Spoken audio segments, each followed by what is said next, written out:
The rusty wind rattled the windows of his house as James, moving carefully in his wheelchair, opened the toolbox. It smelled of iron and memories. The blade of a garden knife gleamed in the light of the desk lamp, as if to hint that there was more work to be done, something more almost sacred. His yard was empty and boring, like life itself after returning from the war. The street where he lived breathed flat, even sterile. Identical houses, level lawns, silent neighbors who never made eye contact with him. But James knew this piece of land could mean something, not for them, for him. He wanted to plant trees. Each one would symbolize one of his comrades who had died in a distant sandy hell. Ryan is a maple, strong and tall. Michael is the oak, unbroken. Tommy the pear, prolific but always weakly resisting the wind. James mentally went over the names like a rosary. This was his promise. They would not be forgotten. But there was more to this decision than just memory. It was his struggle against the invisible silence that had devoured him since the war.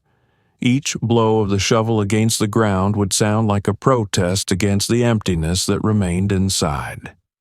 He knew he was going to have a hard time. The neighbors, those perfect residents of the serene street, wouldn't understand.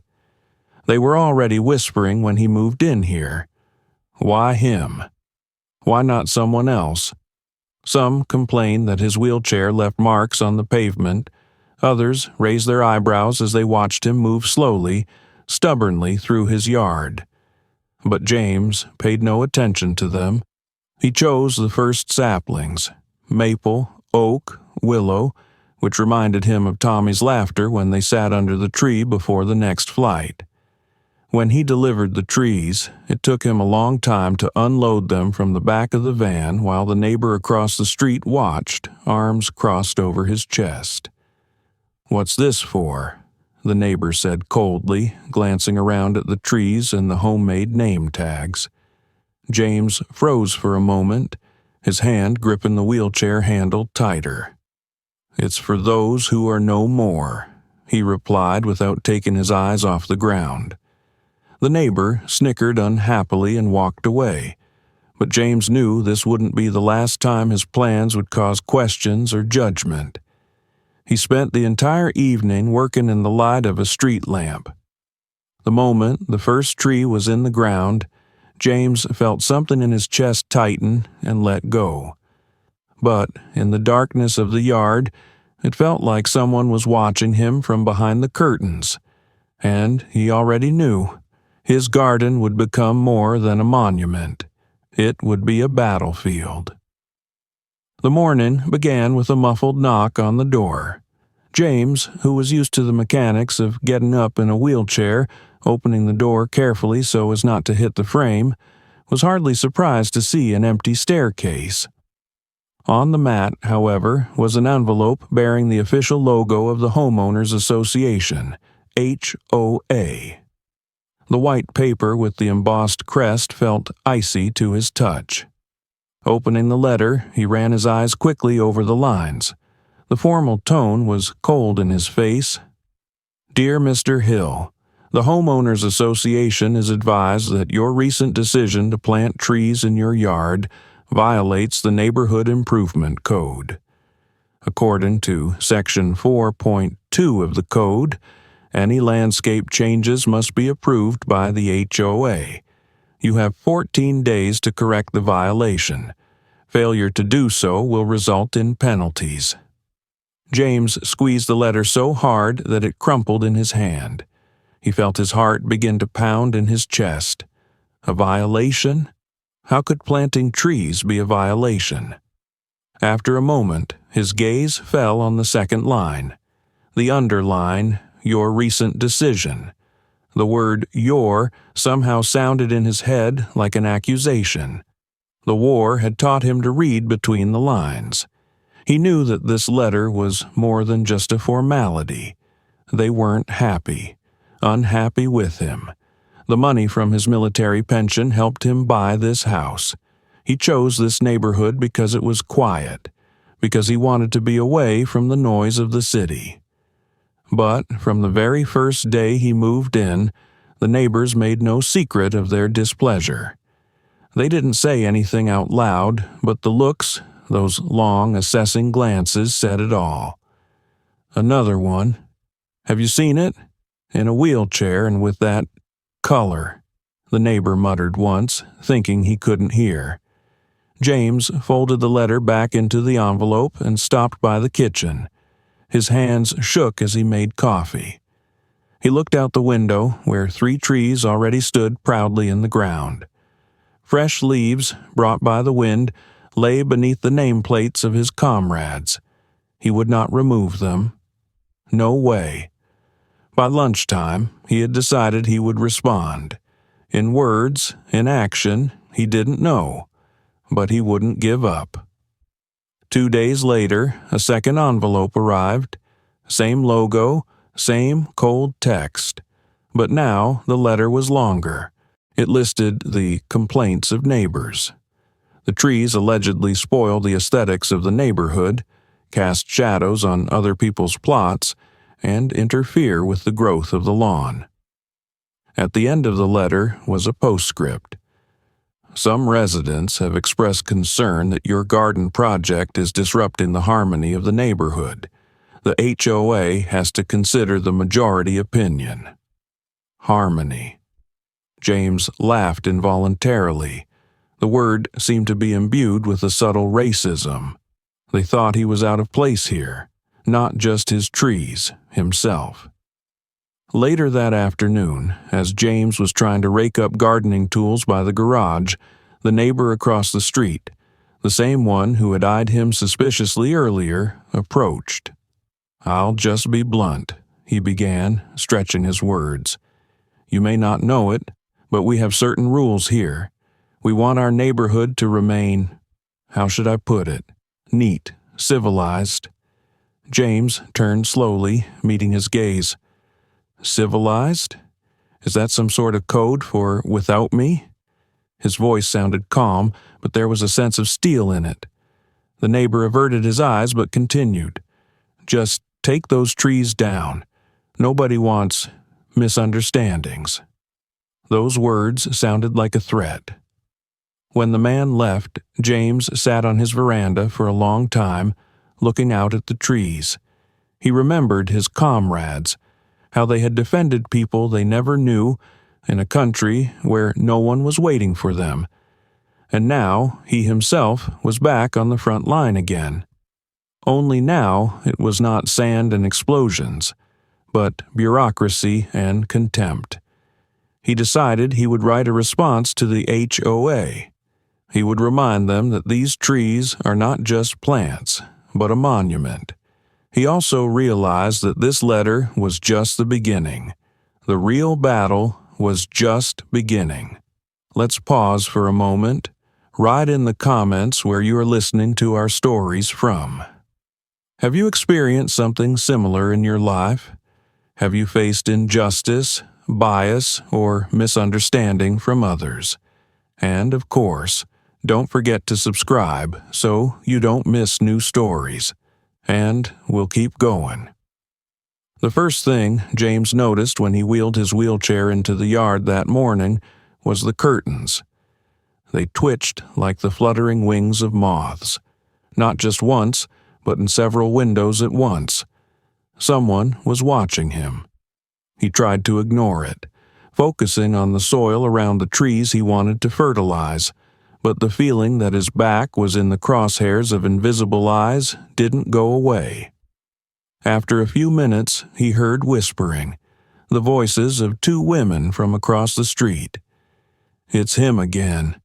Did you see him last night? All the lights were on till midnight. Yeah, and that garden of his. It's ruining the whole view. It's like some kind of memorial.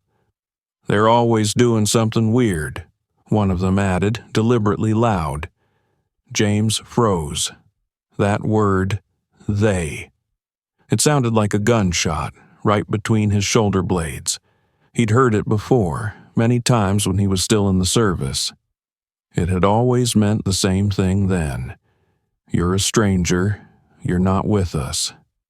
His fingers gripped the handles of the wheelchair tighter, but he didn't turn around. It was useless. The next day, he found the first note. It had been left on his door, a yellowed piece of paper with angular, almost angry handwriting. "You don't belong here. Get out with your trees." James held the paper in his hands, and questions resounded in his mind. Who wrote this? A man? A woman? Someone he'd seen in the store? Or one of the people who silently turned away as he drove by? But it got worse from there. A few days later, another note appeared in his mailbox. This time it was scrawled in black paint. The text was crude, almost childish. "You're not fit for this neighborhood. Go back where you came from."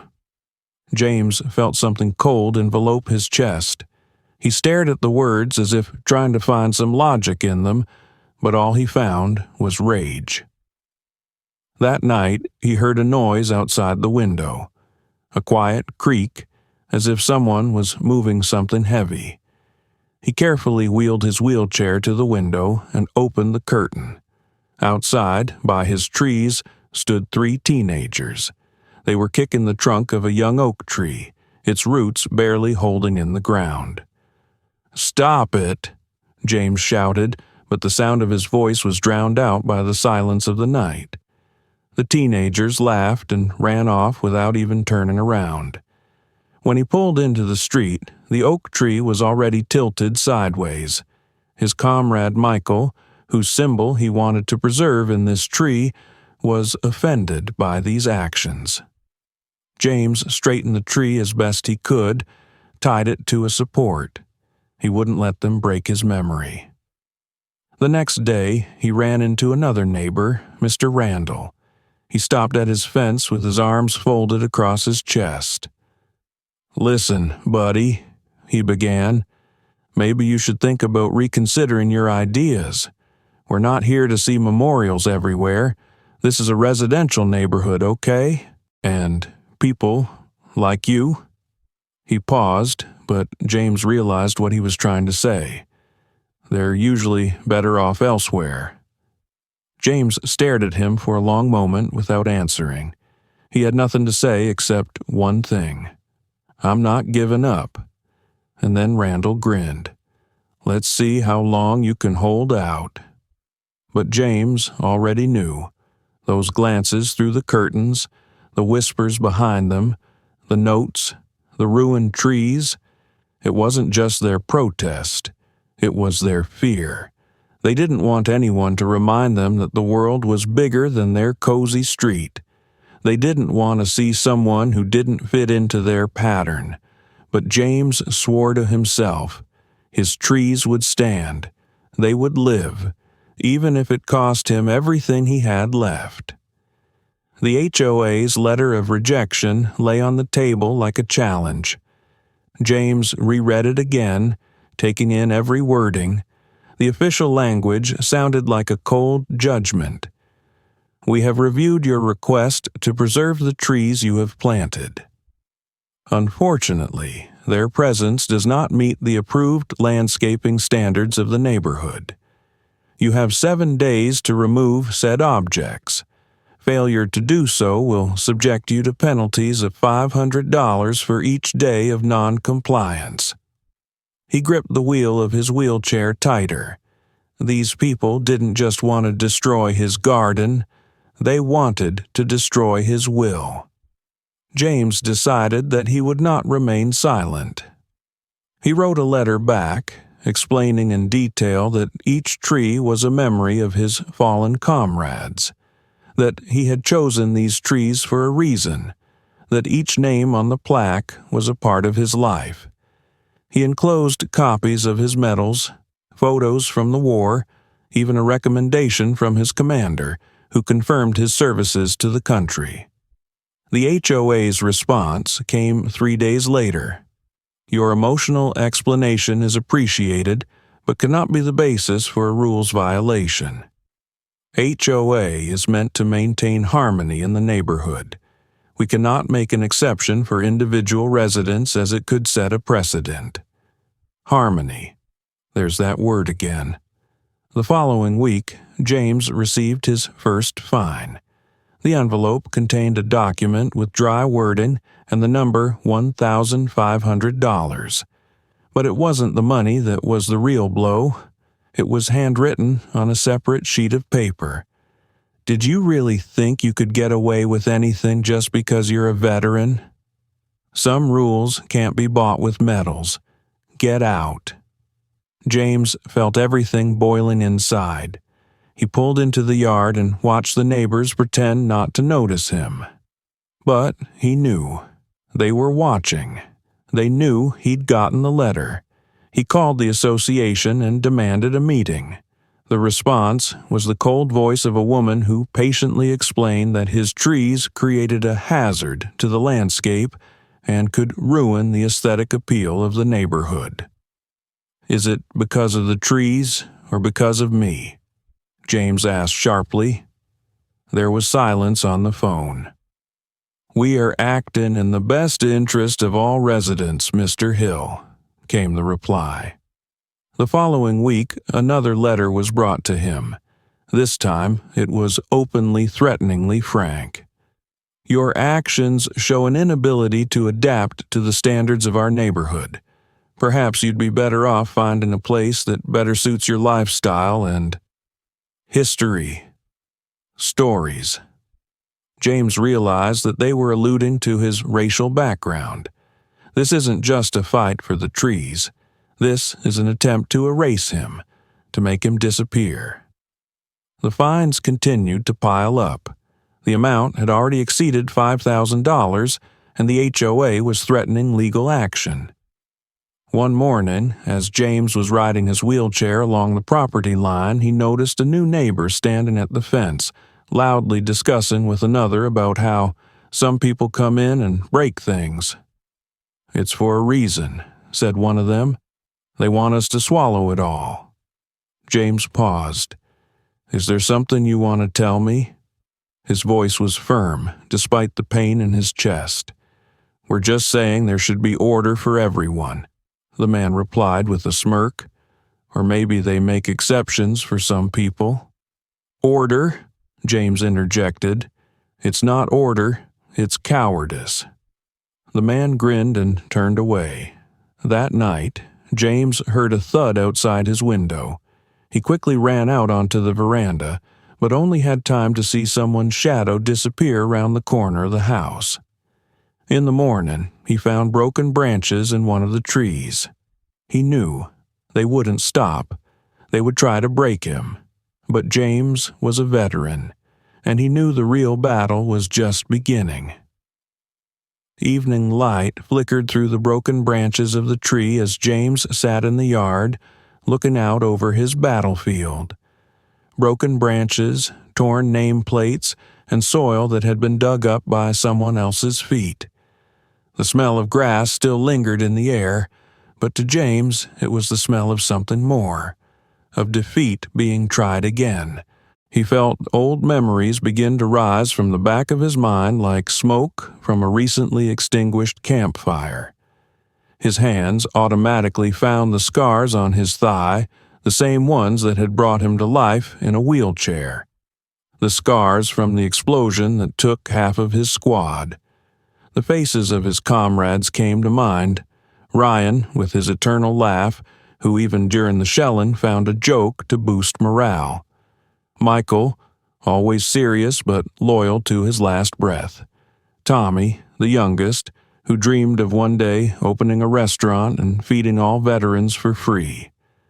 These men had given their lives in the desert, and James vowed that their memory would never be forgotten. Now he realized the war wasn't over for him. It had simply changed form. Instead of bullets, fines. Instead of trenches, hostile glances from behind curtains. Instead of the enemy, who openly declared their hatred, smiling neighbors with poisonous words. When he closed his eyes, he heard the rumble of the helicopter again. He remembered Ryan yelling a second before the explosion. "James, take cover." He remembered how the next second his body was pinned to the ground, sand digging into his skin. When he woke up, all he saw were the distorted faces of those who hadn't survived. But now, sitting in the courtyard, he realized that the pain of loss was nothing compared to what he felt now. Back then, he knew what they were fighting for. Here, it seemed meaningless. Suddenly, the silence was broken by the noise of the engine. The HOA car stopped right in front of his house. Two representatives of the association got out, dressed in strict suits, as if they were going to negotiate with a foreign government. "Minus Mr. Hill," one of them began, picking up a folder of papers. "We're here to discuss your ongoing violation." James didn't move. "These trees," he continued, "not only violate landscaping rules but also cause some resentment among the neighbors. We're trying to maintain harmony in the neighborhood." "Harmony?" James laughed hoarsely. "It's the same thing they told me when they sent us off to war. Except that harmony meant getting us out of the way so we wouldn't get in the way." The HOA representative grumbled, but continued. "We understand that you are a veteran. We respect your service. But you must realize that not everyone shares your feelings." That word, feelings, sounded like he was a cranky child who needed to be tamed. "You don't respect me," James said quietly. "If you did, you'd realize that these trees aren't just feelings. They are my memory. They are the lives of those who gave theirs so that you could live here in peace." His voice shook, but not from weakness. He could feel the pain and rage intertwining inside him. "We will give you another week to resolve this issue," his representative interrupted. "Otherwise, the court." They turned and walked away, leaving James alone in the courtyard. As they drove away, James looked at his trees. One of them, a maple, was leaning toward the ground, as if it couldn't take the pressure. He remembered Ryan, who'd been able to shield it from the blast at the last moment. Tears rolled down his face, not from weakness but from injustice. Back then, in the war, he knew what he was fighting for. Here, he was fighting for the right to remember. James swore to himself, if they wanted a battle, they would get one. Those trees would stand, even if he was all alone. Darkness fell thickly over the street. James's house was quiet, only the faint light of the desk lamp illuminating a corner of the room. There was a dead silence outside the windows, but it did not bring peace. The veteran sat at his desk, his hands nervously clutching the letter from the HOA. The words, 1 week to correct the violation, burned in his mind like a scalding fire. But it was at that very moment that he felt something wrong.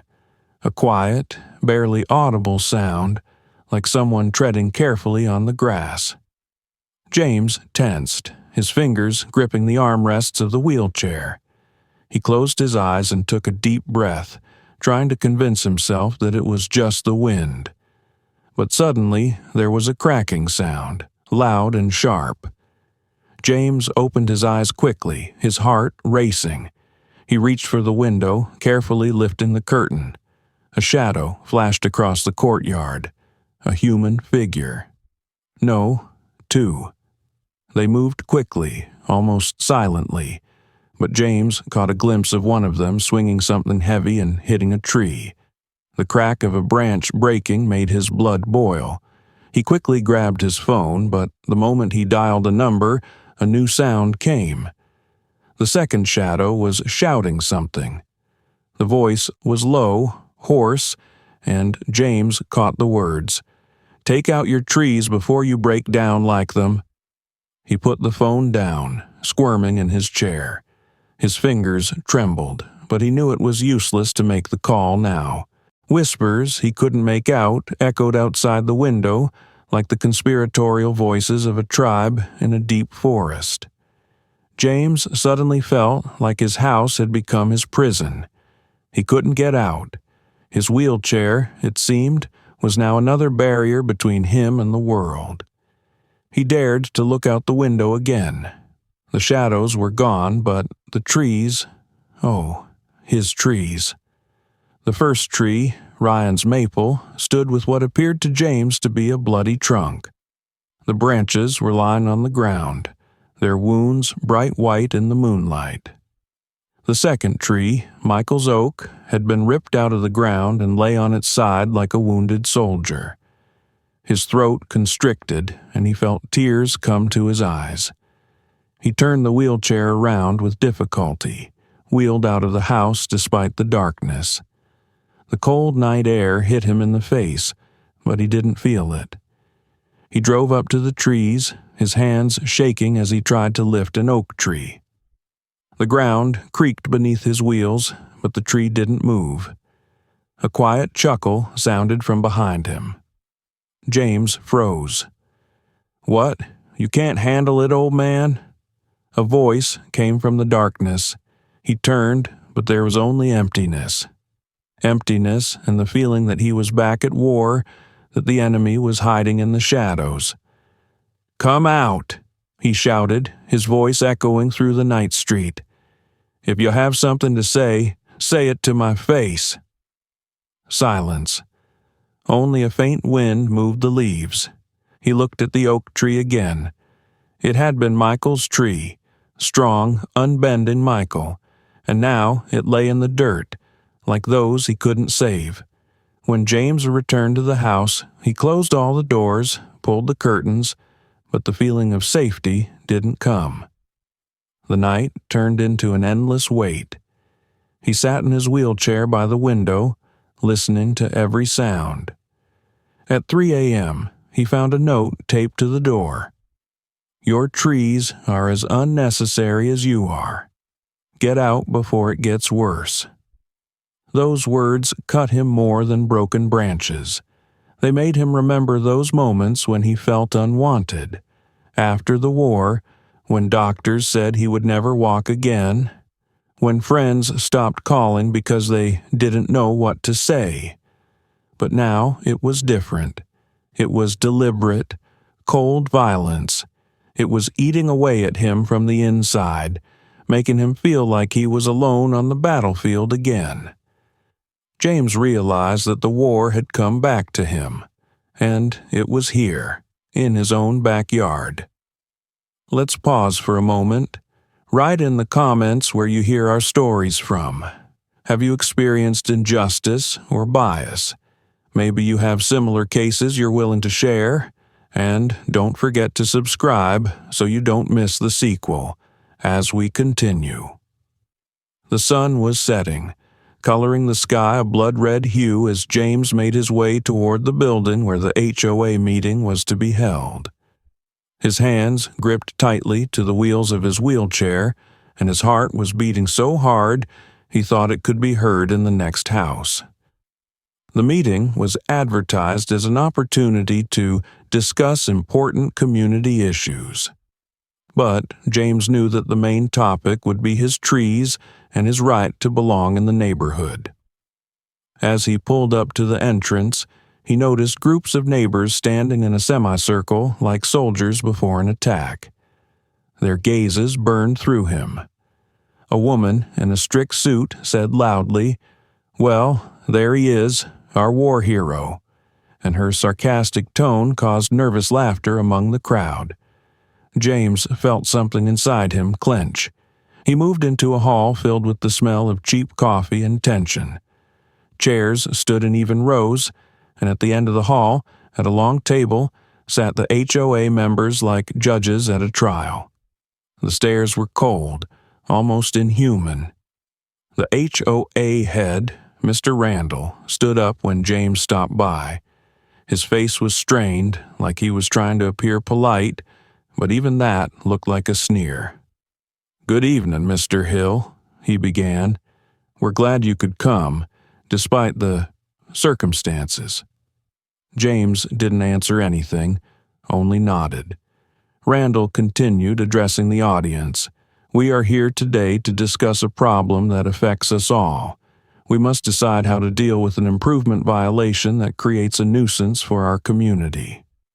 The crowd whispered, and those whispers were like little knives cutting through the silence. A violation? James couldn't stand it and raised his voice. You call the memory of my comrades a violation? These trees are not just plants. They are their lives, their sacrifices, their memory. Randall raised his hand to stop him. Minus Mr. Hill. No one is discounting your emotions. But we're here to discuss the rules. And the rules, as you know, should be the same for everyone. Someone in the crowd snorted. A woman in the front row, flashing her manicure, whispered to her neighbor, They're always like that. They think they should be made exceptions. James heard it and felt his blood boil. They? Who are they? He asked, looking directly at the woman. Are you saying I don't fit in here because I'm a black veteran? Or because I'm in a wheelchair? The woman lowered her gaze, but a few people in the back rows began whispering louder. Minus Mr. Hill, Randall interjected. We're discussing your offense, not personal characteristics. Personal idiosyncrasies? James's voice shook, but he continued. You call my service, my sacrifice, and the memory of my friends peculiarities? The crowd began to murmur. Someone shouted, It's not a war, it's just a neighborhood. Follow the rules or get out. Laughter came in waves. James looked at the faces, and in each of them he saw a cold, almost malicious certainty. They didn't see him as a human being. To them, he was an intruder, an inconvenience, someone to spoil their perfect world. He spoke again, trying to keep his composure. These trees are all I have left. I lost my friends in the war.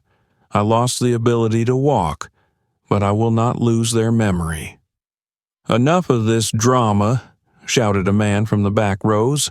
We've all lost something in life, but that doesn't give you the right to break our rules. Another voice picked up on it. Maybe he'd be better off going somewhere where people like him would feel more comfortable. Those words, those hidden but so obvious allusions to his race and disability, were like blows. James tried to explain. He talked about the war, about his comrades, about how each tree symbolized their lives. But his every word was drowned in ridicule and indifference. Randall raised his hand again, silencing the crowd. We thank you for your presentation, Mr. Hill, he said. But you have to realize that this is not personal. It's just the rules. We have to vote. He turned to the audience. Who is in favor of Mr. Hill removing his trees? Hands went up almost instantly. There was a majority of them. James sat silent, his hands resting on the armrests of the wheelchair. He felt like he was at war again. But this time the enemy was not outside. The enemy was among those who were supposed to be his neighbors. When the meeting was over, the crowd began to disperse. As they passed James, some of them didn't even hide their smiles. One of the men stopped and whispered, Maybe now you'll realize you don't belong here. James sat motionless, staring at the floor. He felt the air in the room grow heavy, as if every word had left a deep wound in him. But something inside him whispered, Don't give up. Those trees were his memory, his promise, and he wasn't going to break, even if they broke everything around them. The morning was gray and cold, as if the sky knew what was in store for him. James sat at the window, looking at the remains of his trees. Michael's oak, fallen in the dirt, still lay on the ground. Ryan's maple, with its broken branches, looked like a soldier who had survived a terrible battle. He knew that if he didn't act now, it would be the end. But deep down, he felt that his fight had already become more than just an attempt to protect the memory of his friends. The doorbell rang sharply, like a gunshot. James flinched, his hands frozen on the armrests of his wheelchair. He rolled slowly to the door, knowing that nothing good was waiting behind it. When he opened it, he saw the familiar face of the mailman, but he didn't even look him in the eye. The man merely held out a thick envelope with an official HOA stamp and hurried away. James knew this would be his last warning. Tearing open the envelope, he read the document. The language was ruthless. Due to your refusal to comply with the Homeowners Association's regulations, you are required to correct the violation within 72 hours.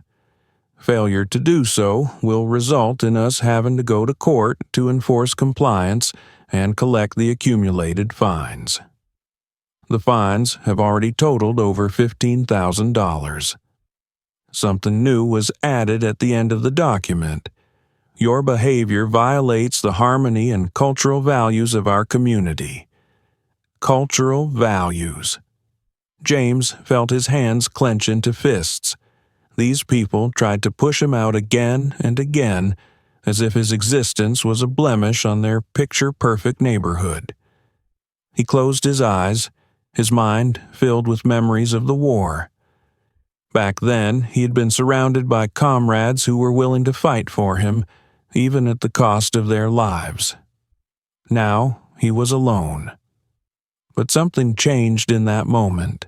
He remembered how recently a neighbor from across the street, an elderly woman with a cane, had approached him quietly after a meeting. She looked around as if she was afraid someone would see her. "Mr. Hill," she said, her voice trembling, "you're not the only one. The HOA once made me tear down my old porch, said it wasn't up to standard, but the truth is, they just didn't want me showing my face on the street." James knew she was referring to her background. This story began to take shape into a bigger picture. Another neighbor, a young father, mentioned one day that he had been banned from installing a playhouse in his yard because it violates the architectural style. James began to think back to everyone who had complained about the association in recent months and realized that they were all either immigrants, minorities, or, like him, carried certain features. These trees were no longer just a memory of friends. They became a symbol of his struggle to be who he is, a symbol that he, like the others, would not give in to the pressure of those who wanted to erase his presence. In the evening, he wrote a letter, not to the HOA, but to a local journalist who once did a report on veterans. He told the whole story, the broken trees, the threats, the fines, and how the association was destroying not only his memory, but the soul of the neighborhood itself. He sent the letter and was relieved. Even if it wouldn't change anything, he would at least try. But the night brought a new horror. At 2:00 in the morning, James heard a creak outside the window. He turned off the light and looked outside. 4 hooded shadows appeared again by his trees. This time, they had chainsaws. James quickly grabbed his phone, but instead of the police, he started filming what was happening. The chainsaw blades sliced through the air and the sound was deafening. He watched his trees fall one by one. It was like watching a friend die a second time. When the people left, he drove out into the yard. Branches, leaves, trunks, everything was scattered on the ground. On one of the remaining stumps, someone had burned the word "stranger." James sat in his wheelchair amidst the ruins of his garden. His body shook with anger and pain. He knew that this moment would be decisive. Now he was fighting not only for himself, but for those who had been silenced. His trees had fallen, but he wasn't about to back down. The next morning, James woke up to the ringing of the phone. A journalist had answered his email. He wanted to meet, to shoot the story, to show the whole city how the HOA was using its power. And James realized that his struggle had just begun. He looked at the ruined courtyard and vowed, if they wanted a war, they would get it. The thick smell of burning woke James in the middle of the night. He opened his eyes abruptly, his heart pounding at a frantic pace.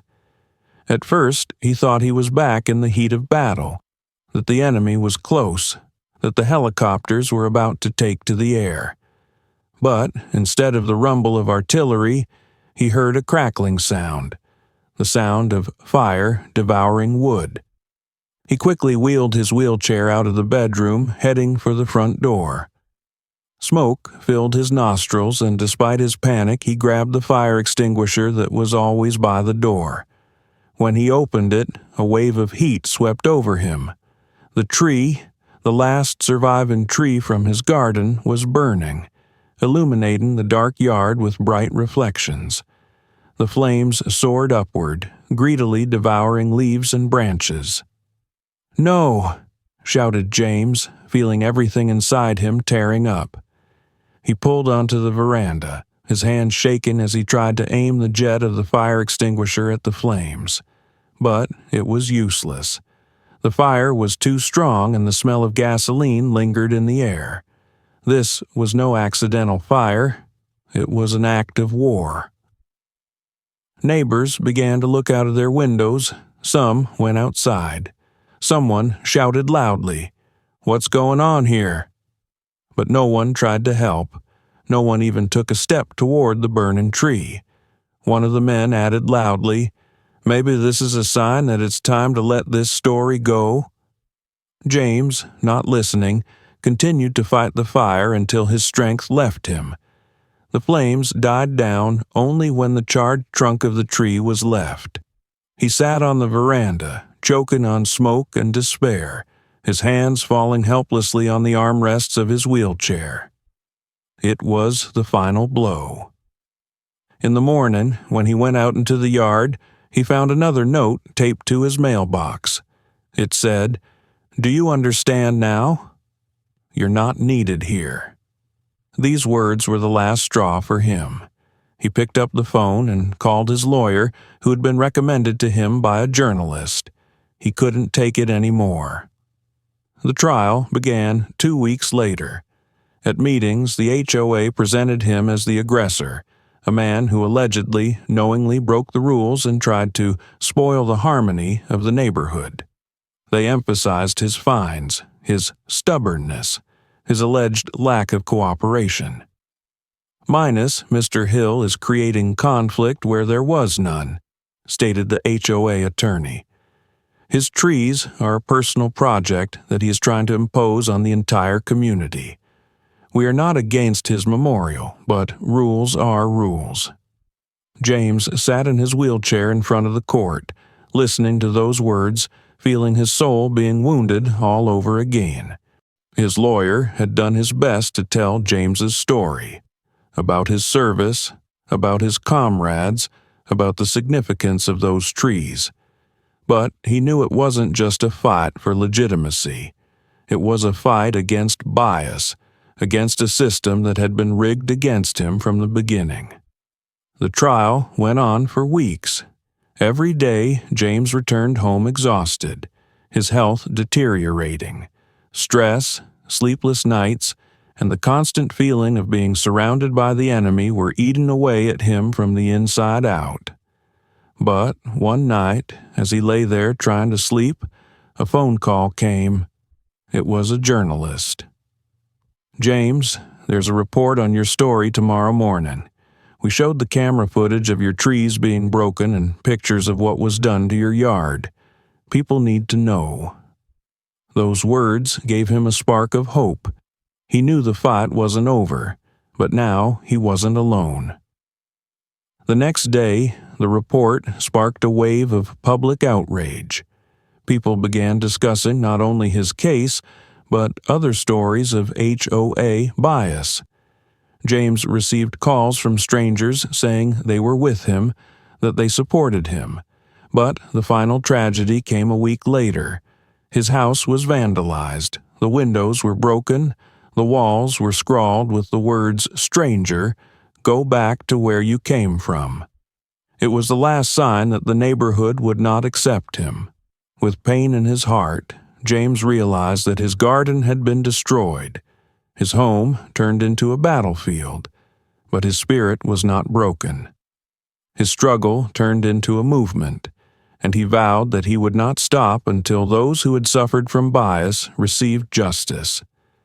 He sat in his wheelchair, looking at the ruins of his yard, and for the first time in a long time he felt that he was not alone. The morning was cold and gray, as if the sky itself was mourning what had happened. James sat on the veranda of his house, his wheelchair motionless at the edge of the wooden deck. Before him lay the ruined picture of his garden. The charred remains of trees protruded from the ground like ugly reminders that memory had once stood here. His hands, mangled by time and war, rested on the armrests. He felt every pain, every tremor in his body, but it was not the physical suffering that tormented him most. The pain was that despite all his struggles, his garden had died. They had destroyed it. And now, looking at those remains, James felt that his battle was over. But it wasn't. An hour later, just as he was about to return to the house, there was the sound of a car pulling up. James turned and saw a group of people getting out of several cars. They were veterans. They were dressed in simple jeans, jackets, but each carried the same scars as he did. They smiled at him, and one of them, a tall African-American man with a crutch, stepped closer. "James Hill?" he asked, holding out his hand. James nodded, his voice shaking as he answered. "Yeah." Chuckles. "We're here to help." James froze. "Did you find out about what happened?" he asked. "We found out," the veteran replied. "That report, the way they destroyed your memory. It's not just your struggle. It's our struggle. Journalists, activists, human rights activists came after them. They brought with them posters, cameras, voices." Soon, an impromptu press conference began in front of James's house. The journalist, the same one who had first responded to James's letter, stood in the center of the crowd, telling the story of how a veteran, a man who had given everything for his country, had been deprived not only of his garden, but also of his right to remember. But the most powerful moment was James's performance. He wheeled his wheelchair out to the crowd. In his hands was a plaque with Ryan's name on it, the only thing that had survived the fire. He raised it above his head, his voice hoarse, but every word sounded like the striking of a bell. These trees weren't just trees. They were life. The lives of those who protected all of you. Those who died so that you could live. And when they destroyed my garden, they destroyed more than just the memory of my friends. They destroyed hope. But I am not broken, and I am not alone. The crowd erupted in applause, and James felt the fire inside him light up again. A few days later came the good news. Under public pressure, numerous appeals, and media publicity, the HOA was forced to withdraw all fines. Moreover, several of its members resigned, and an investigation was launched against the management. But for James, this was not the end. He knew that this struggle had left its marks. Every night he continued to see the shadows, the whispers, smell the smoke.